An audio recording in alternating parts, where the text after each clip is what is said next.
Hello mats, இன்றைக்கி டே 25. இந்த 100 days weight loss சேலஞ்சில் நம்ம குவார்ட்டரை தாண்டி நம்ம போய்கிட்டு இருக்கோம். So it's very happy and நீங்கள் உங்களுடைய support it's quite good. Day 24th என்னுடைய வெயிட் எவ்வளோ இருந்ததுன்னா 112.35 இருந்தது. டே 25ல் என்னுடைய வெயிட் எவ்வளோ இருக்குது அப்படின்னா 111.85, 111.85. அதாவது வெயிட்டை நான் கொஞ்சம் குறைஞ்சிருக்கேன். இந்த வெயிட்டை நான் எப்படி குறைச்சேன், என்ன மாதிரியான எக்ஸசைஸ், டயட், ஸ்லீப், இது எல்லாத்தையுமே நான் கடைசியில் சொல்கிறேன். அதுக்கு முன்னாடி let's get into the topic. Why health is expensive for us. அந்த அஸ்ங்கிற பாயிண்ட் என்னென்னா, we are all common people, common man. அந்த மாதிரி காமன் மேன் பாயிண்ட் ஆஃப் வியூலேருந்து ஒய் ஹெல்த் இஸ் எக்ஸ்பென்சிவ் அப்படிங்கிறத நம்ம இன்றைக்கி டிஸ்கஸ் பண்ண போகிறோம். முக்கியமாக இதை எனக்கு சொன்னது ஃபஸ்ட்டு ராபர்ட் கியோசாகி அப்படின்னு ரிச் டேட் புவர் டேட் அப்படிங்கிற புக் எழுதுன ஒரு ஆத்தர். அவருடைய பாட்காஸ்ட் ஒன்று நான் யூடியூப்பில் பார்த்தேன். அதில் இந்த இன்டர்வியூவர் என்ன கேள்வி கேட்குறாருன்னா, ஹெல்த், மணி, ரிலேஷன்ஷிப், இந்த மூணையும் நீங்கள் ரேங்க் பண்ணுங்கள். ராபர்ட் கியோசாகி புரியல, why should I rank it அப்படின்றாரு. இன்டர்வியூவர் என்ன சொல்கிறாருன்னா, நீங்கள் ஒரு பெரிய ஆள், ஸோ நீங்கள் இவ்வளோ வருஷம் கடந்து வந்துட்டீங்க, நவ் யூ ஆர் 75+. ஸோ உங்களுடைய லைஃப்பில் இந்த மூணையும் நீங்கள் எதை ப்ரையாரிட்டி பண்ணுறீங்க, ப்ளஸ் மக்கள் ஆன காமன் பீப்புள் எதை ப்ரையாரிட்டைஸ் பண்ணணும் அப்படின்னு நீங்கள் நினைக்கிறீங்க அப்படின்னு அதுக்காக நீங்கள் ரேங்க் பண்ணி சொல்லுங்கள் அப்படிங்கும்போது நம்பர் 1 மணி அப்படிம்பார். அந்த இன்டர்வியூவர் ஷாக் ஆவான். அப்போ ஹெல்த் இல்லையா அப்படிமா. அதுக்கு இவர் என்ன தெரியுமா சொல்லுவார், health is expensive. So number 1 மணி. அந்த மணியை உனக்கு ஹேண்டில் பண்ண தெரிஞ்சிட்டாலே த ரெஸ்ட் நீ எல்லாத்தையுமே நீ ஹேண்டில் பண்ணிடுவ. ரிலேஷன்ஷிப்பை ஹேண்டில் பண்ணிடுவ, ஹெல்த்தை ஹேண்டில் பண்ணிடுவா, பிகாஸ் ஹெல்த் இஸ் எக்ஸ்பென்சிவ் அப்படின்றார். இன்னும் அவர் டக்குன்னு இப்படி சொல்லிட்டாரு. அவர் சொன்ன எக்ஸ்பென்சிவ் அப்படிங்கிறது, நம்ம உடம்பை நல்லா பார்த்துக்கணும்னா, நல்ல சாப்பாடு சாப்பிட்ணுன்னா, நல்ல மருந்து மாத்திரை, நல்ல ஹாஸ்பிட்டல், நல்ல டாக்டர்ஸ், எதுக்கு நம்ம போகணும்னு நம்ம நினச்சாலும் நம்மக்கிட்ட பணம் வேணும். ஸோ த ஹெல்த், உன் ஹெல்த்தை நீ பார்த்துக்கணும்னா முதல்ல உனக்கு பணம் வேணும். So health is automatically expensive அப்படிங்கிற பாயிண்டில் தான் அவர் சொல்கிறார். அதனால தான் அவர் ஃபஸ்ட்டு மணியை வச்சு ரெண்டாவது ஹெல்த்தை சொன்னார். சொன்னவர் ஒரு பில்லியனர், ஓகே. அவர் சொன்ன விஷயம் ஒரு காமன் மேனுக்கு, ஆனால் அவருடைய பாயிண்ட் ஆஃப் வியூ முழுக்க அவருடைய பாயிண்ட் ஆஃப் வியூலேருந்து பேசுகிறாரு. ஒரு காமன் மேனோடைய பாயிண்ட் ஆஃப் வியூலேருந்து எனக்கு என்ன தோணுச்சுன்னா, அவருடைய ஸ்டேட்மெண்ட்லேருந்து நான் மாறலை, ஹெல்த் இஸ் எக்ஸ்பென்சிவ் தான். ஆனால் அவர் சொன்ன மீனிங்கில் நான் அதை எடுத்துக்காமல், my meaning is health is expensive, so start prioritising your health more than the money. இது என்னுடைய common man point of view. அப்போ நான் அந்த ஹெல்த்துங்கிற எக்ஸ்பென்சிவ் வேல்யூ இருக்கக்கூடிய ஒரு விஷயத்தை நாம் ஏர்லி ஸ்டேஜ்லேயே பாதுகாக்கணும். அது என்ன ஏர்லி ஸ்டேஜ் அப்படின்னா, ஏஜ் 20 to 40 இருக்கக்கூடிய அந்த பீரியட் இருக்குல்ல, அதுதான் the most important period in our life. And நிறையா பேருக்கு அவங்க ஹெல்த்தை விட்டுட்டு மீதி பல விஷயங்கள் பின்னாடி ஓடுவாங்க. ஓகே, நம்பர் 1 ஃபஸ்ட்டு விஷயம் என்னென்னா, பேரண்ட்ஸை விட்டு வெளியே வருவாங்க. ஓகே, காலேஜுக்கு போகணும், ஹாஸ்டல் போகணும், புது பீப்புளை மீட் பண்ணணும், புது செட் ஆஃப் ஃப்ரெண்ட்ஸ் கிடப்பாங்க, லவ் ஏற்படும், பிரேக்கப் ஏற்படுறதுக்கு வாய்ப்பு இருக்குது. ஸோ ஹார்ட் பிரேக்ஸ், அதுக்கப்புறமா வேலை, அதுக்கப்புறம் காலேஜை விட்டு வெளியில் வருவோம், வெளியில் வரும்போது அரியஸ் இருக்கும், அரியஸ் இல்லைனா வேலை இருக்கும், வேலை இருந்தால் மணி வரும், மணி வந்தால் ஆட்டோமேட்டிக்காக உங்களுக்கு கல்யாணத்தை நோக்கி தான் உங்கள் வாழ்க்கை போகும். ஒன்ஸ் கல்யாணம் ஆகும், குழந்த, ஒய்ஃப் வருவாங்க, இல்லை ஹஸ்பண்ட் வருவாங்க, அதுக்கப்புறமா ஒரு வீடு, அந்த வீட்டுக்கு லோனு, இதெல்லாம் பண்ணி முடித்து உங்களுக்கு நீங்கள் பண்ணிக்கிட்டே இருக்கும்போது உங்கள் குழந்தை வளர்ந்துடும். அப்புறம் அந்த குழந்தைக்கு உண்டான மெடிசன், அந்த குழந்தைக்கு தேவையான ஃபுட் அண்ட் ஸ்கூலிங். ஸோ இதெல்லாம் நீங்கள் பண்ணி ஒரு ஒரு ஒரு சர்டைன் ஸ்டேஜில் 1க்கு 2 குழந்தை பெற்று இருக்கும்போது உங்களோட வயசு 40 தொட்டுரும். அப்போ தான் உங்கள் உடம்பு ஒரு அலாரம் கொடுக்கும். ஓகே, இவ்வளோத்தையும் பார்த்த நீ என்னையை பார்க்கலையே அப்படின்ட்டு உங்கள் ஹெல்த்து உங்களை ஒரு கேள்வி கேட்டு அது ஒரு பிரச்சனையில் வந்து நிற்கும். நீங்கள் என்ன நினைப்பீங்க, ஓகேப்பா நம்ம லைஃப் நம்ம இப்போ தான்ப்பா செட்டில் ஆகிடுச்சு, வீடு வாங்கியாச்சு, கல்யாணம் பண்ணியாச்சு, 2 குழந்தைய பெற்றாச்சு, இப்போ குழந்தை ஸ்கூலுக்கு போக ஆரம்பிச்சிருச்சு, நம்ம பாட்டுக்கு வேலைக்கு போக போகிறோம், இஎம்ஐ கட்ட போகிறோம், இன்னும் 10 வருஷத்தில் வீடு நமக்கு சொந்த வீடு ஆயிரும், அதுக்குன்னு குழந்தைங்க வளர்ந்துருவாங்க, அவங்களுக்கு கல்யாணம்னு இப்படி நீங்கள் நினைப்பீங்க. ஆனால் அங்கே தான் ஹெல்த்து வந்து உங்களுக்கு மறைமுகமாக ஒரு செலவெழுத்து வைக்கும். ஓகே, அப்போது நீங்கள் உங்களுடைய கடந்த அந்த 20 வயசுலேருந்து 40 வயசுக்குள்ளே நீங்கள் என்னெல்லாம் அந்த அப்ஸ் அண்ட் டவுன்ஸை பார்க்கணுமோ எல்லாத்தையும் பார்த்துருவீங்க. இந்த அப்ஸ் அண்ட் டவுன்ஸ்குள்ளே இருக்கக்கூடிய எல்லா விஷயத்துலேயும் உங்களுடைய உடம்பு செயல்பட்டுக்கிட்டே இருக்கும். ஆனால் அந்த உடம்பை நீங்கள் மறந்து எல்லாத்தையும் நீங்கள் பண்ணிடுவீங்க. இப்போ நீங்கள் இன்னொன்று சொல்லலாம், இல்லை நான் வந்து மெடிக்கல் இன்சூரன்ஸ் போட்டுப்பேன், நான் ஹெல்த் இன்சூரன்ஸ் போட்டுப்பேன், லைஃப் இன்சூரன்ஸ், டேர்ம் இன்சூரன்ஸ், என் குழந்தைங்களுக்கும் எனக்கும் என் ஒய்ஃபுக்கும் என் ஹஸ்பண்டுக்கும் எல்லாத்துக்கும் நான் போட்டுருவேன், அதனால் எனக்கு இதில் பிரச்சனை இருக்காது, நான் என் பேரண்ட்ஸும் ஏஜ் ஆவாங்க, ஸோ பேரண்ட்ஸ் ஏஜிங் நடக்கும், அப்போ அவங்களுக்கும் போட்டுருவேன். இதெல்லாம் உங்களுடைய பாடிக்கும், உங்களுக்கு அது மூலிமா எந்த செலவும் வந்துடக்கூடாதுங்கிறதுக்காக உங்களுடைய மணிக்கும் நீங்கள் போட்டுக்கிற ஒரு இன்சூரன்ஸே தவிர, what about your mind? Health is not only about the body, it's purely about the mind.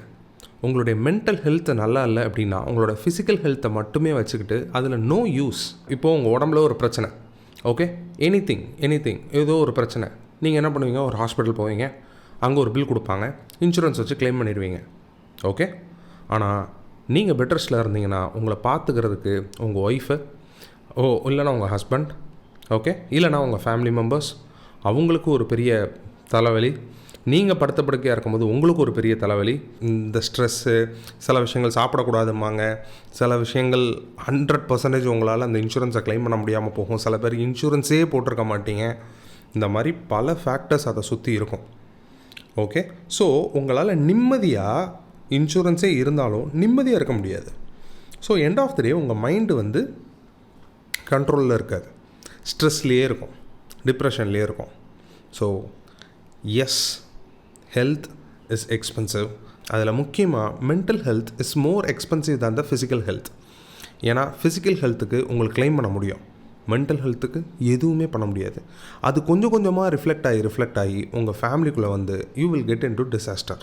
நமக்கு இன்சூரன்ஸ் இருந்தாலும், நமக்கு ஃபேமிலி இருந்தாலும், நமக்கு வேலை இருந்தாலும், மணி இருந்தாலும், என்ன இருந்தாலும், நம்மளுடைய ஹெல்த், முக்கியமாக மென்டல் ஹெல்த் நம்மக்கிட்ட இல்லைன்னா, ஃபிசிக்கல் ஹெல்த் நம்மக்கிட்ட இல்லைன்னா நாம் என்ன ஆகும்? Try to prioritize your health then money, then family, then everything. உங்களுடைய ஹெல்த், அப்போது ஹெல்த்தை ப்ரையாரிட்டைஸ் பண்ணால் நான் என்ன பண்ணுறது? I don't have a time. You don't need a time.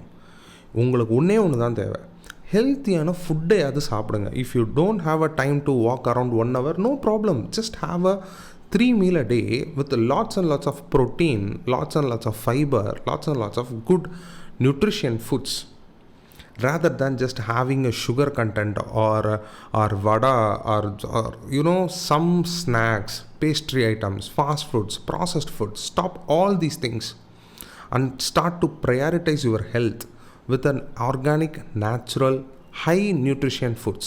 That's it. It's not a rocket science. இப்போ சொல்லுங்கள், ஹெல்த் முக்கியமா இல்லை மணி முக்கியமா?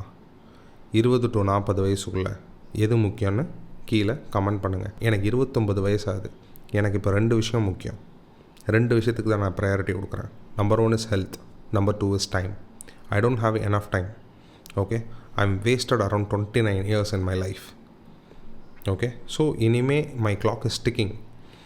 எடுத்து வைக்கிற ஒவ்வொரு ஸ்டெப்பும், ஒவ்வொரு நொடியும் நான் பார்த்து செய்யணும், ஓகே. ஸோ அதில் எந்த தப்பும் வந்துடக்கூடாது. தப்பு வந்தாலும் சரி பண்ணுறதுக்கு நான் எபிலிட்டியை நான் வளர்த்துக்கணும். அந்த எபிலிட்டி எனக்கு மென்டல் ஸ்ட்ரென்த்தில் இருக்கணும். ஸோ ஃபிசிக்கல் ஸ்ட்ரென்த்து நல்லா இருந்தால் தான் மென்டல் ஸ்ட்ரென்த்தும் நல்லாயிருக்கும். ஆப்வியஸாக இந்த time and health it's a circle. So அந்த சர்க்கிள் கம்ப்ளீட் ஆகுது அப்படிங்கிற பட்சத்தில் நான் கரெக்டான பாதையில் போய்கிட்டு இருக்கேன்னு அர்த்தம். இப்போ வரைக்கும் நான் அப்படி தான் போயிட்டுருக்கேன். Now you will get the answer why health is so expensive for us, okay. So இப்போது நாம் 25th டேயோடைய டயட் அண்ட் எக்ஸசைஸ்குள்ளே போகலாம். மார்னிங் 4:30 எந்திரிச்சு பாத்ரூம் போயிட்டு வெயிட்டை செக் பண்ணேன், 112.35. ஸோ வெயிட்டு கொஞ்சம் குறைஞ்சிருக்கு அப்படிங்கிற சந்தோஷத்தில் அடுத்து வாக்கிங் போக ஆரம்பிச்சிட்டேன். 5:30 to 6:15 வரைக்கும் 3/4 மணி நேரம் மீடியமான ஸ்பீடில் தான் வாக்கிங். ரொம்ப ஸ்லோவும் இல்லை, ரொம்ப ஸ்பீடாகவும் இல்லை. ஏன்னா அங்கங்கே கொஞ்சம் தண்ணி தேங்கி இருந்தது, மழை பெஞ்சு நின்றுருந்ததுனால. அதுக்கப்புறமா 10 minutes பிராணாயாமம் பண்ணிவிட்டு அதுக்கப்புறமா புஷ்அப் 5 செட் எடுத்தேன். First 4 set 10 counts, last set 5 counts. அதை முடித்ததுக்கப்புறமா க்ளூட் பிரிட்ஜு 4 செட்டு, ஒரு செட்டுக்கு 20 கவுண்ட்ஸு. அதுக்கப்புறமா மவுண்டைன் கிளைம்பர்ஸ் 4 செட்டு, ஒரு செட்டுக்கு 10 கவுண்ட்ஸு. அதுக்கப்புறமா பைசைக்கிள் க்ரன்ச்சஸ் 4 செட்டு, ஒரு செட்டுக்கு 10 கவுண்ட்ஸு. அதுக்கப்புறமா ஏர் ஸ்குவாட்ஸு 4 செட்டு, ஒரு செட்டுக்கு 11 கவுண்ட்ஸு. 44 கவுண்ட்ஸ் முடிஞ்சதுக்கப்புறமா ஜம்பிங் ஜாக்ஸு, அது 10 செட்ஸு, ஒரு செட்டுக்கு 15 கவுண்ட்ஸு. அது 150 கவுண்ட்ஸ் முடிஞ்சதுக்கப்புறமா தம்பிள் எக்ஸசைஸ் பண்ணேன். தம்பிளில் என்னுடைய ஃபர்ஸ்ட் எக்ஸசைஸ் என்னுடைய லவ் ஹேண்டல்ஸ்க்காக பண்ணேன். மொத்தம் 3 செட்டு பண்ணேன், ஒரு செட்டுக்கு 10 கவுண்ட்ஸ். அதுக்கப்புறமா அப்டமனுக்காக பண்ணேன், அதுவும் 3 செட்டு பண்ணேன், ஒரு செட்டுக்கு 10 கவுண்ட்ஸ். அதுக்கப்புறமா என்னுடைய செஸ்ட் அண்ட் ஷோல்டருக்காக பண்ணேன், அது 2 செட்டு பண்ணேன், ஒரு செட்டுக்கு 10 கவுண்ட்ஸ். இதுவும் ஷோல்டர் அண்ட் செஸ்ட்டுக்காக தான் பண்ணேன், இதுவும் 2 செட்டு, ஒரு செட்டுக்கு 5 கவுண்ட்ஸ். அதாவது ஒரு கையை நான் இப்படி தூக்குறேன் இல்லையா, லெஃப்ட் கையில் 5 கவுண்ட்ஸ், ரைட் கையில் 5 கவுண்ட்ஸ். இதை முடிச்சதுக்கப்புறமா பிளாங்க் ஒரு செட்டுக்கு 25 செகண்ட்ஸ் மொத்தமாக 1 மினிட் முடிஞ்சதுக்கப்புறம் வீட்டுக்கு கீழே வந்தேன். வீட்டுக்கு கீழே வந்ததுக்கப்புறம் எனக்கு போஹா வித் பன்னீர் ரோஸ்ட் அதுதான் என்னுடைய மார்னிங் பிரேக்ஃபாஸ்ட். அதை எனக்கு நானே செஞ்சுக்கிட்டேன். அதனுடைய ப்ரிசைஸ் ரெசிபி உங்களுக்கு டிஸ்கிரிப்ஷனில் கீழே நான் கொடுத்துருக்கேன், பார்த்துக்கோங்க. அதுக்கப்புறமா மத்தியானம் நான் என்ன சாப்பிட்டேன் அப்படின்னா, மத்தியானம் இல்லை, அதுக்கப்புறம் 11 AM 200 grams of black grape சாப்பிட்டேன். அதுக்கப்புறமா மத்தியானம் lunch 1 o'clock 100 grams of boiled Kerala rice, 120 grams of green peas பொரியல், 70 grams ஆஃப் புடலங்காய் பொரியல், 80 grams of red soya beans. இது எல்லாமே நான் மத்தியானம் 1 மணிக்கு சாப்பிட்டேன். இதனுடைய அதே போர்ஷனை அப்படியே ஈவினிங் 4 மணிக்கு நான் சாப்பிட்டேன். ஆனால் என்ன நான் அதில் கட் டவுன் பண்ணிக்கிட்டேன் அப்படின்னா, ரெட் சோயா பீன்ஸை கட் டவுன் பண்ணிக்கிட்டேன். அது வேணான்னு சொல்லிவிட்டு க்ரீன் பீஸும் புடலங்காய் பொரியலும் பாயில்டு கேரளா ரைஸும் சாப்பிட்டுட்டு ஒரு large glass of buttermilk குடித்தேன். இவ்வளோ தான். இதுக்கு மேலே நான் எதுவுமே சாப்பிடலை. ஸோ இதெல்லாமே 25th டேயோடைய எக்ஸசைஸ் அண்ட் டயட். நைட்டு தூங்கினேன், அதுவும் 9:30 படுத்து 10 மணிக்கு தூங்கியாச்சு. காலையில் 4:30 எந்திரிச்சதுக்கு அப்புறமா பாத்ரூம் போயிட்டு வெயிட்டை செக் பண்ணேன், 111.85. ஸோ ஓவராலாக அந்த 25th டே சீரம் சிறப்புமாக செம்மையாக எனக்கு முடிந்தது. நான் வெயிட்டை குறைச்சிருக்கேன், சந்தோஷம். 26th டேயில் நான் உங்களை சந்திக்கிறேன். பீஸ்.